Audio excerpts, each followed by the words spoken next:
Hi everyone, it's Erin. And Linda from Reimagining Governance. Let's begin with a check in. Do any of these statements resonate with you when you think about nonprofit governance? We want to find better ways of doing governance that break away from old habits and rules that just don't make sense for us anymore, but we're not really sure what those better ways are.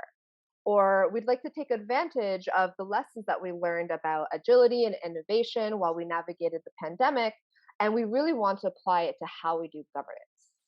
We've worked at creating more diversity on our board with some success. But if our governance is to be truly equitable, we have to go beyond our recruitment strategies and look deeper at our whole governance design and what that's rooted in.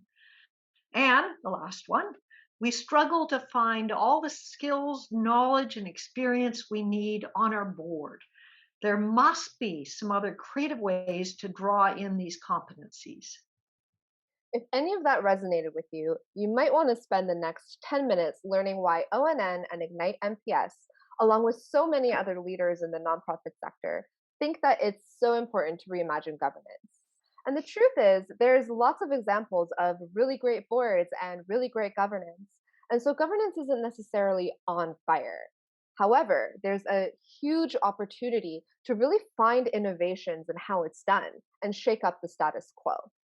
There's no better time for the sector to grab onto this opportunity to strengthen governance and really better position it for the future. It's interesting that when you look at some of the fundamentals of governance design, they actually haven't changed a lot from decades ago when the government put boards in place to create more accountability. There's been lots of thinking and training about how to improve board performance, but not about real innovations to its design. Mhm. And since April, we've been working alongside 9 diverse nonprofits in Ontario to experiment with something that we're calling a transformative design process in very iterative spaces called learning labs. And already, these nonprofits have done some deep reflection on the role of governance in their organizations. They've looked at some of the factors that influence how they do their governance and have surfaced some aspirations for their governance design. Here are 4 reasons for reimagining governance that came up in our learning labs. Okay, here we go. One, the nonprofit environment has become exponentially more complex and it's not slowing down, yet we still design our governance based on a very linear and simple system that typically begins and ends with the performance of the board. We think there's a better lens that matches the complexity of governance today. And so we created a map of a nonprofit organization's governance system sort of as a framework that's intended to kickstart different kinds of conversations. And looking at governance through this more expansive lens allows us to create more equitable, diverse, and inclusive governance and to explore the roots of settler colonialism in governance. It also promotes more agile and shared decision making. 2, if we really want to find new ways to do governance, we can't just focus on simple fixes. We need to ask braver, bolder questions about why it's done the way it is and challenge some of the long held assumptions we've had, or what one of our learning lab leaders called it, the cherished myths that we've been holding. Here's a few of those that have come out in our learning labs. Why have we built a system that's so dependent on the skills and talents of the chair, knowing that the organization's governance can work beautifully or fail horribly depending on this one person? Or why do we keep naming this critical problem to be solved as creating more diverse and inclusive boards, when the root question is actually how do we bring a diversity of perspectives into governance decision making as a whole so that it includes the board but goes beyond it to all the other people who can bring rich perspectives, lived experiences, and different kinds of talents to the table? Exactly. And building on Erin's point, as one of our learning lab leaders pointed out, building structures like committees, chapters, councils, and then deciding how to populate them is not always the best engagement strategy for involving people in governance. a kind of build it and they will come mentality. Technology, for example, allows us to create much more agile networks as a way to engage people.